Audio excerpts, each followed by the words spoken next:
Memorise करने के लिए दो चीजें इंपॉर्टेंट है। पहला तो कि आप ध्यान से पढ़े, जब पढ़ रहे हैं तब उस चीज पे पूरा ध्यान रखें।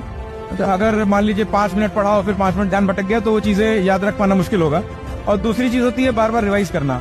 लाइक यूपीएससी में इवन हजार पेजेस की किताबें होती हैं, उनको भी हमको 15 बार 20 बार पढ़ना पड़ता है। तो वो बार बार जब आप रिवाइज करते हैं तो अपने आप में आपकी मेमोरी इंप्रूव होती जाती है और आप उन चीजों को पिक करके और याद रखने लगते हैं।